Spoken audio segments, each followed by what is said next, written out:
নমস্কার সকলকে। সবাই এই গরমের সময় কেমন আছেন? যেমনটা থাকা যায় আর কি। আসলে গিয়েছিলাম দিদির বাড়ি কালী পূজাতে। মাকে এত সুন্দর করে সাজিয়েছে না, চোখই সরছিল না। কালী পূজা বলো বা বিয়ে বাড়ি বা যে কোনো অনুষ্ঠানে যখন বাজি পড়ে না, তখন খুবই ভালো লাগে। লোকজনও হয়েছে, ডিজে লাইটও হয়েছে। সবে সন্ধ্যার সময় সবাই গিয়ে উপস্থিত হয়েছিলাম। আমি, আমার দিদির ছেলে ছিল আমার সাথে, দেখছিলাম।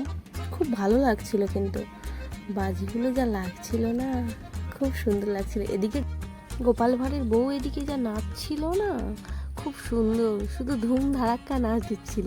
আর আমার হাতটা ধরে একটু ফিল্মি স্টাইলে ঘুরিয়ে দিল। সেটা তো আর ভিডিও করতে পারি না, যেহেতু আমি একা ভিডিও করছিলাম। এদিকে মোটামুটি ওদিকে ভিড় ছিল বলে রাস্তা থেকে মাকে আনা হচ্ছিল, ওই জন্য আমি একটু এগিয়ে চলে এসেছিলাম। এদিকে তো নাচ আরম্ভ হয়ে গিয়েছে অলরেডি, ওদিকে মাকে আনা হচ্ছে। ওখানে প্রচণ্ড ভিড়, আর এমনিতেও প্রচণ্ড গরমও পড়েছে। এই গরমে যে মানুষ সত্যি, এই বছর তাও বৃষ্টি হয়েছে, সকালবেলা খুব বৃষ্টি হয়েছে খুব, আর বিকালবেলাটা পরিষ্কার ছিল। আমি বাড়ি থেকে যখন বার হয়েছিলাম তখন সকালবেলা, তখন ভেবেছিলাম বোধহয় বৃষ্টি হয়েছে, হয়তো বিকালবেলাও হবে। আমি আর মা এইভাবে গিয়েছিলাম, কিন্তু দেখলাম বিকালটা বেশ পরিষ্কার। আমরা বাঙালিরা কিন্তু কোনো অংশে কম নই। আমরা যে কোনো কিছুর মধ্যে কিন্তু আনন্দ খুঁজে বের করতে একদম প্রস্তুত। যে কোনো পুজো বলো, কালী পুজো, দুর্গা পুজো, সব পুজোতে, কোনো পুজোতেই কোনো এক চুলও আমাদের আনন্দ একটু আমাদের নষ্ট হতে দিলে হবে না। মাকে নিয়ে যাওয়া হচ্ছে মণ্ডপের দিকে। মণ্ডপটাও না খুব সুন্দরভাবে সুসজ্জিতভাবে সাজিয়েছিল। সারা রাত থাকার কোনো প্ল্যান ছিল না, গিয়েছিলাম পুজো দেখব, তারপর রাতের দিকে ফিরে আসব। মা, দিদি সবাই ধরতে গেলে আমরা সবাই ওখানেই ছিলাম। আর সবাই বলছিল যে থাকবো থাকবো থাকবো, আমার দিদি ছিল তো আসতেই চাইছিল না, তাই আমরা প্ল্যান করলাম যে থাকবো এইখানটাতে। এরপর মাকে মণ্ডপে ঢোকানোর পর এদিকে সব নাচ আরম্ভ করে দিয়েছে। এদিকে যখন ক্যামেরা ঘোরালাম তখন দেখলাম যে উফ, কি নাচ, সেই নাচ। মেয়েরা তো কোনো অংশে কম যায় না, ছেলেরাও না। এই তো এত বক্স বাজছে, বেচারা কানে আঙুল দিয়ে দাঁড়িয়ে আছে। দিদির বাড়ি থেকে সেই ছোট্টবেলাতে যাই, ওখানটায় আমার কিছু বান্ধবীও আছে, পায়েল, পল্লবী, পারো। এটা কি আমি? হ্যাঁ, এটা আমি। আমি দাঁড়িয়ে দাঁড়িয়ে ভিডিও করছিলাম, ওরা এসে আমার হাত ধরে একটু টেনে নিয়ে গেল, তাই আমি নিজেকে আর কন্ট্রোল করতে পারলাম না, তাই আমিও একটু নাচলাম আর কি। তারপর চলে এলাম, এসে ভিডিও করছিলাম তো বেশিক্ষণ দাঁড়াতে পারিনি বক্সের সামনে, এত জোরে জোরে ভিড় পড়ছিল, সত্যি কানে খুব লাগছিল।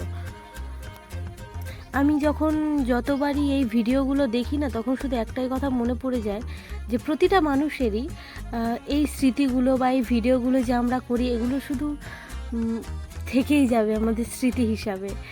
পরে যখন আমরা এই ভিডিওগুলো দেখব, তখন সত্যি আমরা ভাববো যে তখন আমরা এরকম ছিলাম, বা আমাদের সুন্দর সুন্দর মুহূর্তগুলো ক্যামেরার মধ্যে বন্দি হয়ে যাচ্ছে।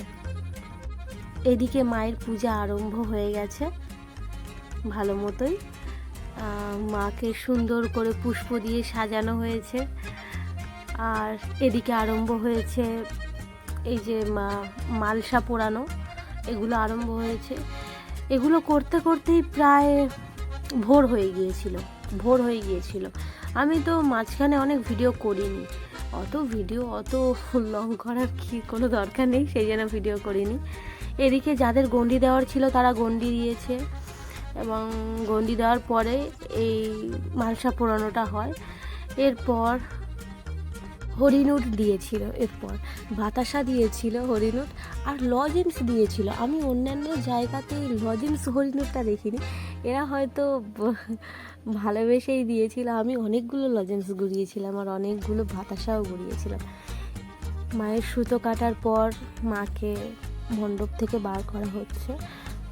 সূর্য ওঠার আগেই মাকে বিসর্জন দেওয়া হবে সারা রাত পুজোর পর। আমার মা, আমার দিদি, এখানটাতে পাড়ার অনেকেই এসে উপস্থিত হয়েছে। মাকে মণ্ডপ থেকে বার করা হচ্ছে সবাই মিলে। আর সকাল হয়ে গেছে অলরেডি, তখন বাজে 5টা। হ্যাঁ, তোমরা দেখতেই পাচ্ছ যে ওদিকে ভোরের আলো ফুটে গেছে একদম প্রায় সকাল সকাল। সেখানটাতে এখনও তাদের নাচের কোনো শেষই নেই। তাই আমরা সবাই মিলে যাচ্ছিলাম মায়ের পিছনে।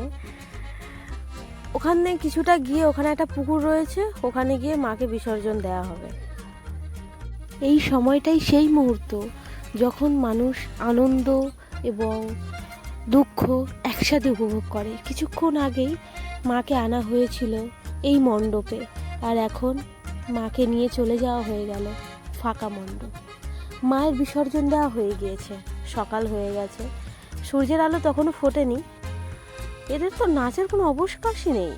এরা গিয়েছে, মাকে বিসর্জন করে চলে এসেছে, এসে ব্যাস আহা বলে না মাতাল ড্যান্স, মদ খেয়ে একেবারে খুব সুন্দর। এই কালী পুজোর সময় না একটা জিনিস খুবই ভালো লাগে, সেটা হলো এই মাতালদের নাচ দেখতে সবার শেষে।